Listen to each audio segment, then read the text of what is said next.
2012년입니다. 2012년 하면 생각나는 영화 한 편 있습니다. 그 영화 제목이 2012입니다. 2009년도에 개봉된 영화인데요. 한 500만 정도 본 블록버스터 영화입니다. 근데 영화의 줄거리는 대충 이렇습니다. 태양이 인류 역사상 가장 강력한 그 에너지파를 냅니다. 제가 지금부터 드리는 말씀은 영화입니다. 또 보시다가 이 얘기 들으셔서 진짜 또 그런 줄 알고 그렇게 오해하지 마시고요. 영화입니다. 너무나 강력한 에너지파가 지구에 쏟아져서 이 지구 안에 있는 핵이 녹아버립니다. 그러다 보니까 이 지각이 제 마음대로 움직이게 돼요. 그래서 지진이 나고 화산 폭발이 일어납니다. 그리고 바다에는 엄청난 해일이 일어서 그 해일의 그 물기둥이 얼마나 높았냐면 히말라야 산까지 영화에서는 다 덮어버립니다.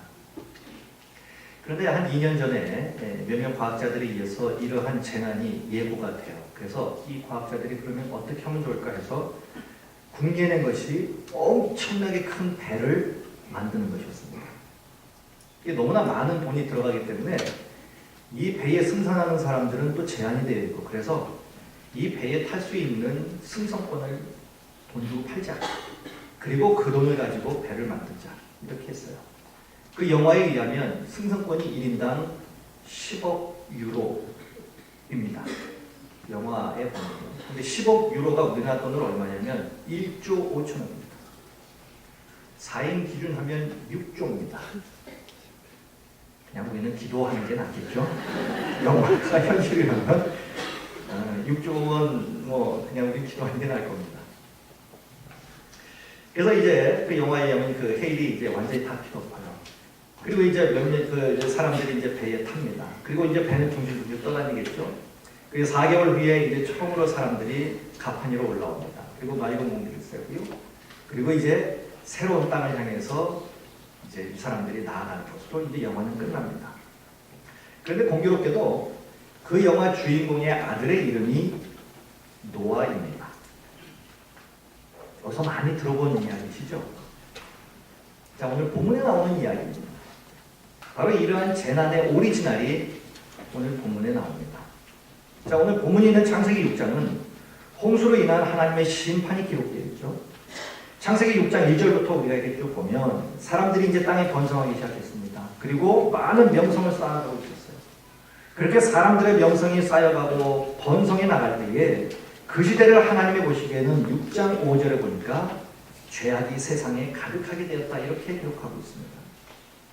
성경에서 인간의 죄악을 가장 강력하게 말씀하는 구절이 바로 이 6장 5절입니다. 사람의 죄악이 세상에 가득함과 그의 마음으로 생각하는 모든 계획이 항상 악했다라고 기록하고 있습니다. 이 5절 말씀은 인간들의 행동으로 나타낸 범죄를 지적할 뿐만 아니라 사람들이 마음으로 품고 생각한 모든 것까지도 악했다, 이렇게 말합니다. 그러면서 사회에 넘쳐났던, 그 당시에 사회에 넘쳐났던 범죄를 두 가지로 말을 합니다. 그것이 11절에 나오는데요. 11절에 이렇게 기록합니다. 그때에 온 땅이 하나님 앞에 부패하여 포악함이 땅에 가득한지라. 그 당시 인간들의 죄악상을 극명하게 표현하는 두 단어가 나오는데요. 이 11절에 하나는 부패입니다. 영어로는 corruption 이렇게 말하죠. 특별히 이 부패라는 말은 성적인 부패를 의미하고요. 두 번째는 포악함이라는 말이 나옵니다. 이것은 violence, 그러니까 폭력입니다. 다시 말씀드리면 사람들이 난폭해져서 하나님을 거역하게 되었다라는 겁니다. 그러니까 노아 시대 때의 사회상은 성적으로 부패하였고 그리고 폭력이 난무한 그런 시대입니다. 한 시대에 이 도덕성이 위험 수위까지 올라가게 되면 반드시 나타나는 두 가지 현상이 있습니다. 그것이 바로 성적인 부패와 폭력입니다. 요즘 여러분들 그 TV를 보시면, 드라마든 뭐든 TV를 보시면 화면 우측에 숫자가 나옵니다. 우측 위에 보셨죠? 15, 12, 19 이 숫자가 나옵니다. 이 등급제죠. 그러니까 이 드라마나 영화를 볼 수 있는 나이를 그 나이로 제한시킨 겁니다. 이 등급을 매겨놓은 거예요. 그런데 이 등급을 매기는 기준이 있습니다. 이것은 전 세계적으로 거의 똑같아요. 두 가지 기준이 있는데 그것이 하나가 얼마나 성적으로 묘사를 하느냐, 얼마나 폭력을 묘사하느냐. 이 두 가지 기준에 의해서 등급을 매깁니다. 결국 사람들이 죄악에 빠지고 한 사회의 도덕성이 위헌수위에 도달하게 되면 극명하게 나타나는 두 가지 현상, 성적인 부패함과 폭력의 일상화하는 것입니다. 이러한 현상이 결국 노아시대 때는 하나님의 심판을 불러왔다는 거예요. 자, 그런데 오늘 본문은요, 이러한 죄악상들이 인간 사회에 있게 된 원인이 무엇인지를 밝혀줍니다. 그것이 2절에 나옵니다. 2절에 이렇게 기록하고 있어요. 하나님의 아들들이 사람의 딸들의 아름다움을 보고 자기들이 좋아하는 모든 여자를 아내로 삼는지라. 이 창세기 6장 2절은 전통적으로 아주 난해 구절 중에 하나입니다. 신학자들의 견해에 의하면 한 10가지 정도 이 6장 2절을 달리 해석하는 그러한 방법이 있어요. 그런데 복음주의 노선에 있는 대부분의 신학자들이 보편적으로 갖고 있는 생각은 이겁니다. 여기 나오는 하나님의 아들들이라고 하는 것은 바로 셋의 후예를 말하고요. 그리고 사람의 딸들이라고 하는 것은 바로 가인의 후손을 말합니다. 셋이 누구냐 하면 가인이 아벨을 죽였죠. 그래서 이 죽은 아벨 대신에 하나님이 주신 아들이 셋입니다.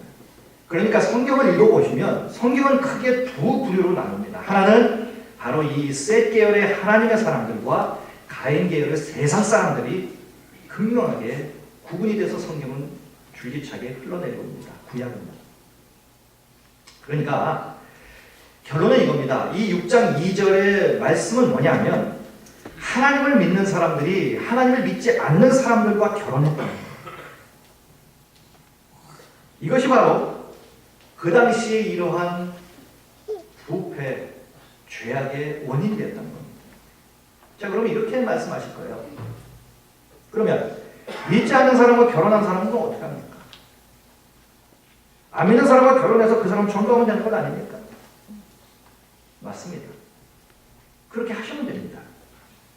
그런데 이 6장 2절은 단지 안 믿는 사람과 결혼했다는 그 사실이 이러한 죄악의 원인이라고 말씀하는 것이라기보다는 믿는 사람이 안 믿는 사람과 결혼을 해가지고 안 믿는 사람이 갖고 있는 비신앙적인 가치관을 갖는 겁니다. 그래서 믿는 사람이 안 믿는 사람보다 더 악하게 살게 돼버렸다는 거예요. 그것이 원인이라는 거예요. 그래서 2절을 다시 한번 보시면 이렇게 나오죠. 하나님의 아들들이 사람의 딸들의 아름다움을 보고, 다시 말씀드리면 사람들의 마음이 어디에가 있었냐면 사람들의 아름다움, 겉모습, 육체에 있었다는 겁니다. 다 육체를 보고 판단했다는 거예요.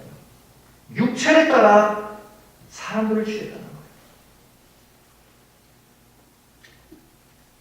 요즘 매스컴을 보면 외모지상주의를 부추기죠. 상용이 일반 상식화되어 있습니다. 제가 이번 구정 연휴 때 아이들하고 TV를 보는데 젊은 여자 걸그룹들이 있죠. 걸그룹들이 나와서 노래를 부르는 걸 같이 봤어요. 근데 제가 그런 얘기를 했습니다. 아니 어떻게 얼굴이 다 비슷하냐. 그랬더니 옆에 있는 딸이 그러더라고요. 같은 병원에서 수술해서 그렇죠? 한 공장에서 나왔으니 뭐 비슷하겠죠. 예, 진짜 비슷비슷해요. 이게 뭐 로봇도 아니고요. 여러분 요즘 결혼할 때 정말 그 사람의 신앙이나 인격이나 속사람이 어떤가 그것을 정말 고민하면서 보십니까? 여러분 신앙은 우리의 모든 삶에 영향을 미칩니다. 신앙이 단지 우리의 인생에 있는 여러 가지 요소 중에 하나가 아니에요. 신앙은 삶입니다. 그래서 그 삶이 비신앙적인 요소로 가득 차게 되면 어떻게 되겠습니까? 믿는 사람과 안 믿는 사람 구별이 사라집니다. 안 믿는 사람 전도하지 않는 마음으로 안 믿는 사람과 결혼했습니다. 그럼 어떻게 합니까? 열심히 기도하면서 그 사람 하나님께 인도해야죠. 전도해야죠. 그래서 하나님의 사람이 되게끔 해야죠. 근데 어떤 현상이 일어납니까? 오히려 내가 안 믿는 사람이 되어버리는 거예요. 오히려 다녔던 교회도 안 나옵니다. 이것이 문제라는 거예요. 이것이 바로 노아 시대의 문제였다는 겁니다. 최선을 다해서 그의 영혼의 구원을 위해서 기도하고 애써야죠. 그런데 그렇지 않았다는 겁니다. 이것이 바로 그때 당시의 부패의 원인이었다는 거예요. 예수님은 우리 믿는 사람들에게 뭐라고 말씀하십니까? 너희들은 세상의 빛이요 소금이라. 소금이 소금되기를 포기해버리면 부패할 수밖에 없지 않습니까? 그러게 세상의 부패를 막는 가장 좋은 방법이 뭐냐? 믿는 사람들이 신앙의 가치관을 더욱더 확고히 하면서 사는 거예요. 그런데 노아 시대 때는 그렇지 못했다는 겁니다. 그래서 오늘 본문을 우리가 자세히 들여다보면요, 노아 시대 당시 사람들의 특징이 나옵니다.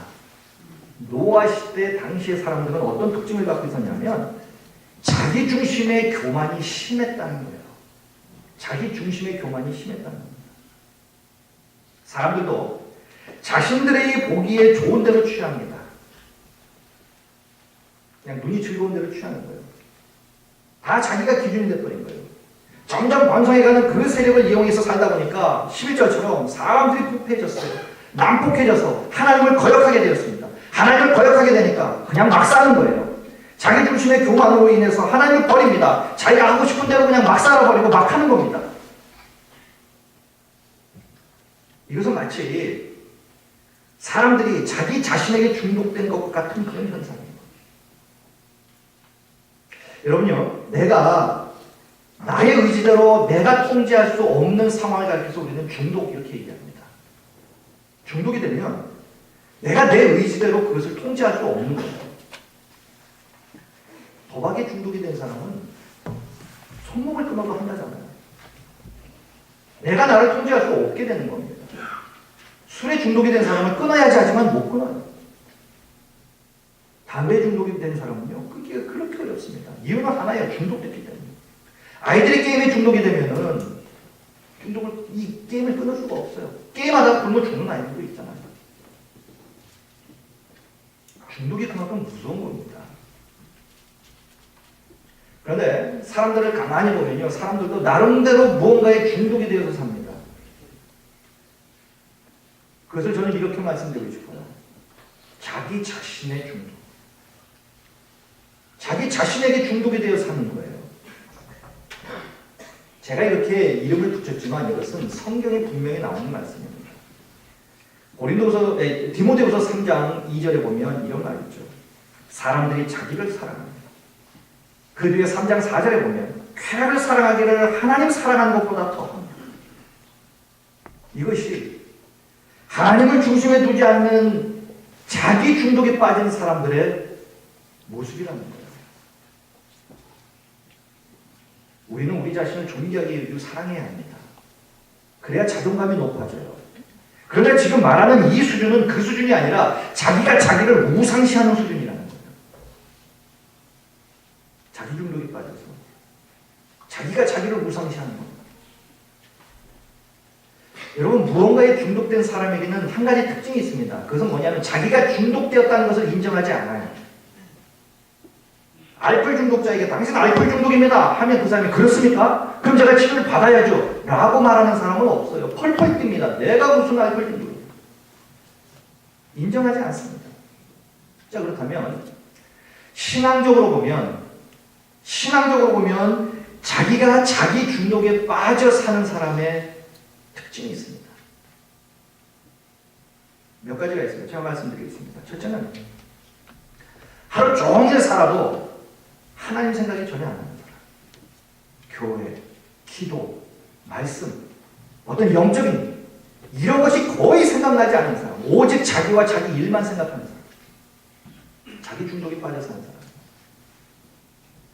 하나님의 아닌 내 능력으로만 사는 사람. 한 달에 쓰는 돈을 보면 하나님을 위하여 쓰는 돈보다 자기의 치장하고 먹고 놀고 즐기고 자기만을 위해서 쓰는 돈이 월등히 많은 사람. 항상 자기가 최고라고 여기며 사는 사람. 자신이 자기 인생의 중심이고 주체고 유일무이한 존재라고 여기며 사는 사람. 마지막으로 하나님의 말씀 들을 때 은혜구나 하지만 이내 뒤돌아서는 자기 방식대로 마음으로 사는 사람. 자기 중독에 빠진 증상이 있는 사람. 사람들은 자기 사랑하기를 하나님보다 더합니다. 쾌락 사랑하기를 하나님보다 더해요. 자기를 우상시하며 사는 겁니다. 문명이 발달하면 발달할수록 번성하면 할수록 사람들은 다 이런 비신앙적인 자기 중심적인 삶을 사는 거예요. 자기가 자기 인생의 주체입니다. 중심이에요. 우주입니다. 자기가 자기의 우상으로 자기 자신의 중독된 삶을 사람들이 살아가는 거예요. 노아 시대의 사람들이 바로 그랬다는 겁니다. 하나님 얼마나 가슴이 아프셨을까요? 하지만 이러한 노아 시대와 같은 그런 현상을 보면서 우리는 교훈을 얻어야 합니다. 다시 말씀드리면 노아 시대와 같은 그런 비신앙적인 현상들이 판을 치는 지금 우리 시대, 이 시대를 사는 우리는 그럼 신앙인으로 어떻게 살아야 하느냐? 어떻게 살아야 우리는 그런 데에 물들지 않고 살 수 있느냐 하는 겁니다. 그 질문에 대한 해답이 오늘 본문에서 우리에게 주시는 교훈입니다. 오늘 본문은요, 심판의 원인과 그리고 심판의 결론만을 이야기하지 않습니다. 심판의 원인은 죄악상이었고요, 심판의 결론은 홍수였습니다. 이것만 말하는 것이 아니라 이렇게 죄악의 관영함과 그로 인한 심판의 선언 중에도 하나님의 은혜는 여전히 선포되었다는 거예요. 여전히 하나님의 은혜는 흐르고 있었다는 겁니다. 그러면서 한 사람을 하나님이 말씀합니다. 누굽니까? 노아라는 사람. 오늘 본문의 8절에 보면 노아에 대해서 이렇게 평가합니다. 그러나 노아는 하나님께 은혜를 입었더라. 죄악에 관영하고 사람들이 자기만을 우상시하는 시대 속에 있었지만 그러나 노아만큼은 하나님께 은혜를 입었다는 거예요. 그럼 이 노아는 그럼 어떤 사람입니까? 9절에 이렇게 말합니다. 노아는 의인이요 당대 완전한 자, 그는 하나님과 동행했다. 여기서 의인이라고 하는 말은 죄짓는 일에 동참하지 않았다는 말이에요. 완전한 자라고 하는 것은 흠 있는 행동을 하지 않았다는 겁니다. 그리고 하나님과 동행했다는 것은 하나님께만 집중하며 살았다는 얘기예요. 노아는 이렇게 죄악이 관영한 그 시대에 살면서도 그는 죄를 짓는 일에 동참하지 않았고 흠이 있는 일에 흠이 있는 행동을 하지 않았고 그리고 오직 하나님께만 집중하여 살았습니다. 그렇다면 노아가 어떻게 이렇게 살 수 있었느냐 하는 거예요. 죄 짓는 일에 동참하지 않고 흠이 있는 행동을 하지 아니하고 오직 하나님께만 집중하여 살 수 있었던 그 능력이 과연 무엇이었냐는 거죠. 이렇게 살 수 있었던 노아의 비결. 그것이 9절입니다. 이 9절이 살도록 했던 이 원인이 뭡니까? 그것이 8절이라는 거예요.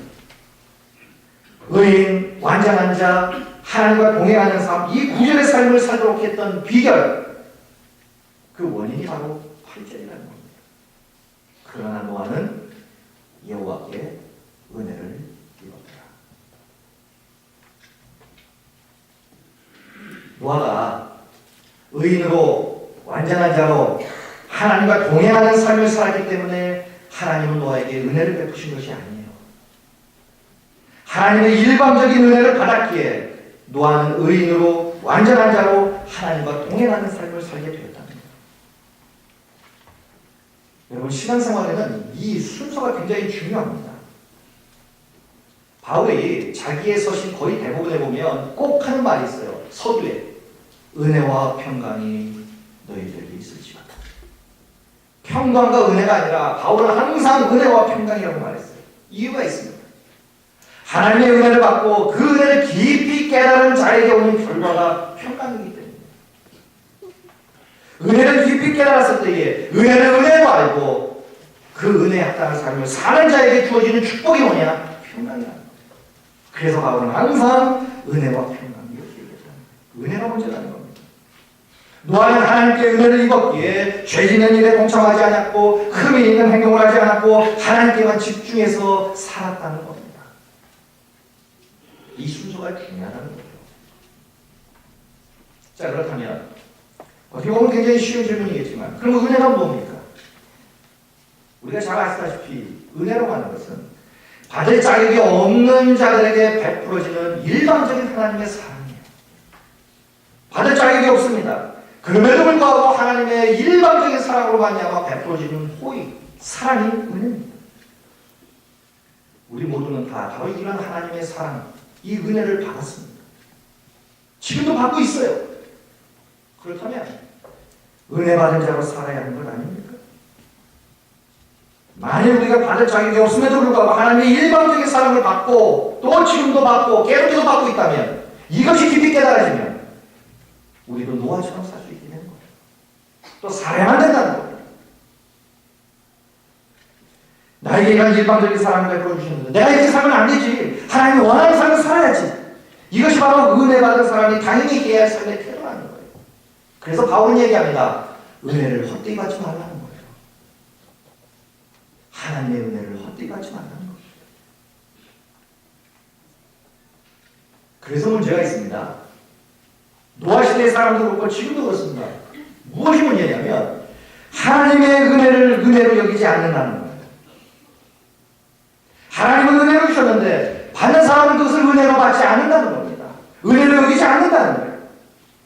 노아 시대도 역시 모든 사람에게 하나님의 은혜는 보편적이었어요. 노아에게만 임한 것이 아니라 모든 사람에게 보편적으로 임했습니다. 하지만 노아만이 그 하나님의 은혜를 은혜로 알고 깨달고 감사하며 그 은혜에 합당한 삶을 살았다는 거예요. 노아만이 하나님의 은혜를 헛되이 받지 않고 은혜에 합당한 삶을 살았다는 겁니다. 그 삶의 결과가 바로 구절이라는 의인이요 완전한 자요 하나님과 동행하는 삶으로 나타나는 거예요. 그럼 왜 은혜를 입으면 죄 짓는 일에 동참하지 않느냐고 흠이 있는 행동을 하지 않냐고 하나님께만 집중하는 삶을 살 수 있게 되는 겁니까? 8절에 보면 노아는 여호와께 은혜를 입었더라 이렇게 나오죠. 자, 그런데 다른 몇몇 성경 번역들, 특별히 우리나라 성경은 공동번역 성경에서는 바로 이 8절을 어떻게 해석을 했냐면 노아는 하나님의 마음에 들었다 이렇게 번역을 해놨어요.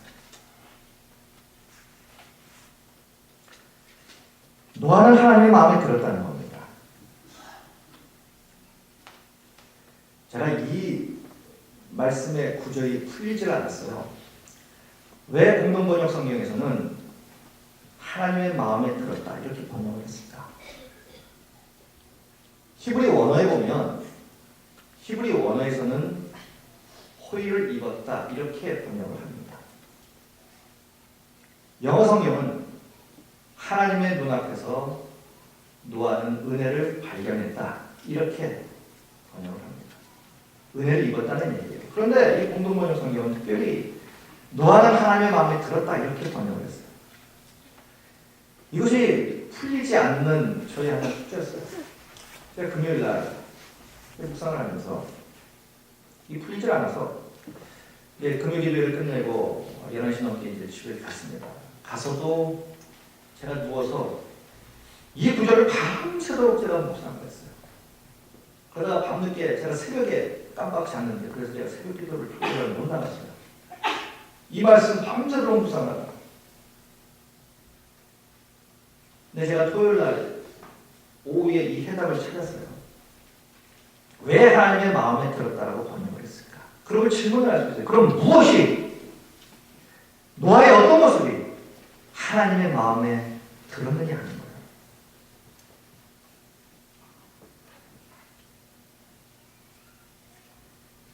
노아는 하나님이 베풀어 주신 은혜를 은혜로 인정했어요. 그 은혜를 주신 하나님을 하나님으로 인정했습니다. 하나님을 하나님으로 인정하게 되면 나타나는 현상이 있습니다. 그것이 순종이에요.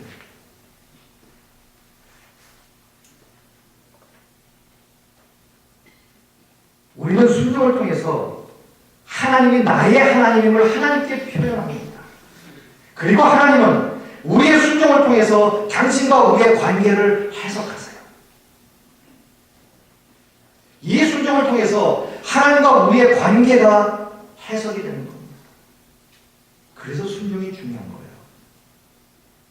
그래서 순종이 예배보다 제사보다 낫습니다. 제사는 몸만 와 있어도 돼요. 이 자리에 몸만 와 계셔도 됩니다. 내가 무슨 생각을 하든 졸고 가든 자고 가든. 그러나 순종은 아닙니다. 순종은 몸으로 행하는 거예요. 이 순종을 통해서 내가 믿는 하나님이 나의 하나님을 고백하는 거예요. 이게 순종입니다. 다시 말씀드리면 하나님을 하나님으로 인정하는 행위가 순종으로 나타나는 거예요. 그래서 노아는 120년 동안 산꼭대기에서 방주를 만들 수 있었던 거예요. 이러한 순종이 하나님의 마음에 든 거예요. 그리고 은혜를 받으니까 순종하게 되고 그 결과를 보아는 죄짓는 일에 동참하지 아니하고 흠이 있는 행동을 하지 아니하고 하나님께만 집중하는 삶을 살게 된 것이에요.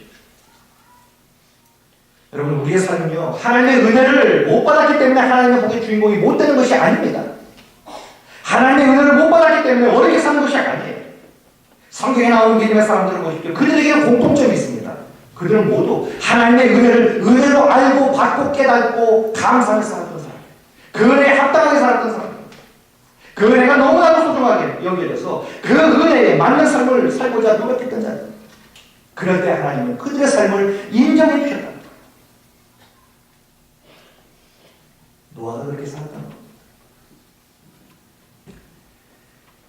미국에 찰스 헤이나이라는 사람이 있습니다. 이 사람은 누구냐면 우리 교회도 이제 전도 폭발 훈련을 다시 시작을 하죠. 그래서 내일 이제 세 분이 이제 임상 훈련을 이제 받으러 가십니다. 이 찰스 헤이나이라는 사람은 이 전도 폭발 훈련을 처음 시작한 그 제임스 케네디 목사님의 교회의 교인입니다. 이분이 1년에 전도하는 숫자가 약 1,600명 정도 전도를 합니다. 그래서 사람들이 물어봐요. 당신 도대체 어떻게 그렇게 많은 사람을 전도할 수 있습니까? 생활이 참 여유가 있는가 보죠. 시간이 참 많은가 보죠. 생활을 다 하고도 그렇게 많은 시간을 전도에 투자할 수 있는 것을 보니까. 그런데 그의 삶을 보면 그렇게 말할 수가 없습니다. 그 사람에게 딸이 하나 있었는데 한 살인범에 의해서 그 딸이 죽었어요. 충격이었습니다. 교회 가서 부르짖습니다. 도대체 이런 일이 왜 나에게 있습니까? 부르짖고 기도하고 울부짖고 기도하면서 어느 날 기도 중에 하나님께서 그 질문에 대한 답을 주신 것이 아니라 하나님을 통해서 자기가 자기 자신을 보도록 했어요. 하나님을 통해서 자기가 자기 자신을 보게 되니까 자기의 죄악성이 보이더라고요. 자기의 비천함이 보이더라는 거예요. 자기도 똑같은 주인이더라는 거예요. 아무 공유 없는데 하나님이 자기를 구원해 주시고 하나님의 자녀 삼아 주시고 지금까지 인도하신 그 하나님의 엄청난 은혜가 깨달아졌다는 거예요. 그 감격이 밀려왔어요. 그 은혜에 친밀했습니다. 은혜를 은혜로 받은 거예요. 그러자 그가 제일 먼저 한 일이 있었습니다. 교도소를 찾아갔어요. 자기 딸을 죽인 그 살인범에게 복음을 전했습니다. 그리고 그 살인범은 그 사람의 감복해서 예수를 영접했고 그의 전도는 이렇게 시작됐습니다. 그리고 은혜 받은 자로 또 다른 생명을 살리는 일이 은혜에 합당한 삶이라고 여기고 그는 계속해서 전도하는 삶을 살아요. 하루에 1년에 1,600명 이상. 그리고 그가 이렇게 간증합니다. 하나님의 은혜를 깊이 깨닫고 보니까 이해 못할 상황도 없고 용서 못할 일도 없게 합니다. 이것이 은혜 받은 자의 모습입니다. 은혜를 받고 내가 은혜 받았음을 깊이 깨달은 자는 이처럼 바보가 됩니다. 우리 가끔 이런 말을 합니다. 저 사람 예수 믿더니 성질 다 죽었어. 저 사람 예수 믿더니 완전 바보가 다 됐어. 그렇습니다. 예수 제대로 믿고 은혜 제대로 받으면 사람들의 말이나 평가나 비난은 마음에 들어오지 않습니다. 왜 사람들이 용서 못합니까? 왜 사람들이 용납을 못합니까? 상대방의 문제가 아니라 내가 하나님의 은혜로 사로잡혀 살지 못하기 때문인 거예요. 노아를 보십시오. 하나님의 은혜를 입고 깊이 깨닫게 되자 산꼭대기에서 배를 만듭니다. 무려 120년 동안 만듭니다. 사람들이 가만히 있었겠습니까? 그 당시에 사람들을 포악했다고 11절은 말합니다. 그럼 배를 만드는 노아에게 주먹질은 안 했을까요? 바보 미친놈 소리는 안 했을까요? 와가지고 날마다 해편을 안 부렸을까요? 그럼에도 불구하고 노아가 묵묵히 방주를 만들 수 있었던 그 능력, 그 힘은 어디서 나왔습니까? 그것이 은혜라는 거예요. 그것이 은혜에서 나온 능력이라는 겁니다. 은혜를 입어서 은혜를 깨닫게 되면 누가 하지 마라 하지 않아도 알아서 은혜에 합당한 삶을 살게 되어 있는 거예요. 그래서 은혜가 이끄는 삶을 살게 되는 겁니다. 은혜가 이끄는 인생을 살게 되는 거예요. 내가 내 인생을 끌고 가는 인생이 아니라 은혜가 나를 이끌어가는 능력이 되면 세상과 환경은 그대로입니다. 상대방은 그대로인데 내가 바뀌니까 용서할 수 있고 용납할 수 있고 사랑할 수 있게 되는 거예요. 그래서 은혜를 받고 받은 그 은혜를 깊이 깨닫고 사는 것이 그래서 중요한 겁니다.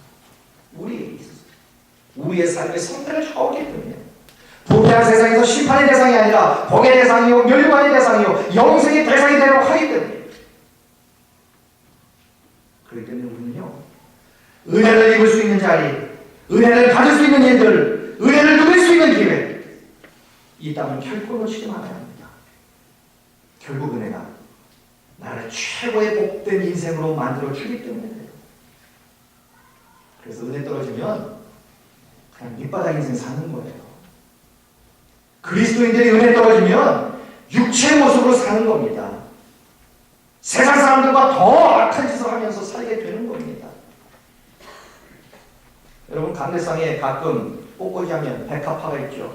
백합화가 얼마나 아름답습니까? 얼마나 향기롭습니까? 그런데 수요 예배 드릴 때 이 자리에 있으면 괴로워서 있지 못합니다.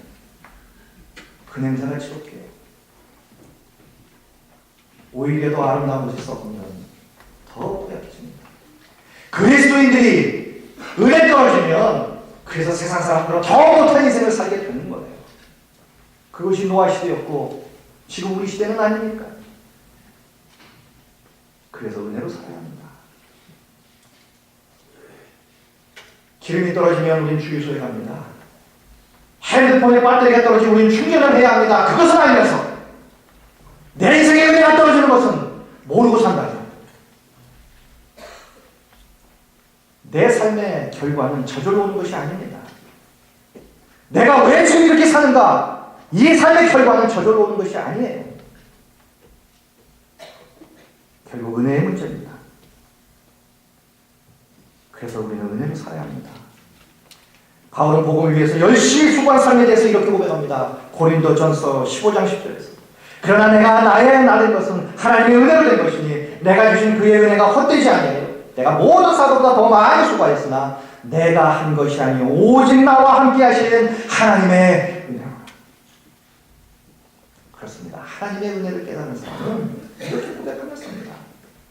자신을 던져서 복음을 위해 헌신의 삶을 삽니다. 이렇게 애쓰면서도 바울의 고백은 뭡니까? 모든 것이 다 하나님의 은혜입니다. 하나님의 은혜의 힘으로 내가 이렇게 살았습니다. 이렇게 고백하는 거예요. 이처럼 은혜가 먼저입니다. 하나님의 은혜를 믿고 깊이 깨달은 사람은 다르게 삽니다. 그리고 노아가 방주를 산꼭대기 지은 것처럼 그렇게 순종하며 사는 거예요. 때로는 바보처럼 삽니다. 하나님의 은혜를 믿고 그 은혜를 알기 때문에 그렇게 사는 거예요. 사랑하는 성도 여러분, 세상은 부패지만 하나님은 하나님이 주신 하나님의 은혜를 믿고 그 은혜를 깊이 깨닫고 감사했던 노아를 예배해 주셔서 노아를 통하여 그 시대에 구원의 복음을 증가하도록 했어요. 그렇다면 이 시대가 아무리 어려워도 우리가 하나님의 은혜를 입은 사람들이라면 이 세상을 향하여 이 하나님의 사랑을 증거하는 사람으로 쓰임받아야 하지 않겠습니까? 그 복음에 순종하는 삶을 우리도 살아야 하지 않을까요? 바울은 고린도후서 6장 1, 2절에서 이렇게 고백합니다. 우리가 하나님과 함께 일하는 자로서 너희를 권하노니 하나님의 은혜를 헛되이 받지 말라. 이르시되 내가 은혜 베풀 때에 너에게 듣고 구원의 날에 너를 도왔다 하셨으니 보라 지금은 은혜 받을 만한 때요 보라 지금은 구원의 날이다. 그렇기 때문에 지금 우리들이 이 시간에 이 자리에서 드리는 이 예배가 은혜 받을 만한 때입니다. 지금 내가 하고 있는 사역이 은혜 받을 만한 때라는 거예요. 그 때를 놓치지 마시고 붙잡으셔야 합니다. 그리고 하나님의 은혜를 충만히 입으셔야 합니다. 그래야 은혜로 이끌림을 받는 능력 있는 삶을 살게 되는 거예요. 은혜로 승리하게 됩니다. 은혜로 복의 주인공이 될 수 있는 겁니다. 사랑하는 성도 여러분, 하나님의 마음으로 정말 간곡히 부탁을 드립니다. 하나님의 은혜를 헛되이 받지 마십시오. 그리고 지금이 은혜 받을 만한 때요. 지금이 구원의 날입니다. 기도하시겠습니다.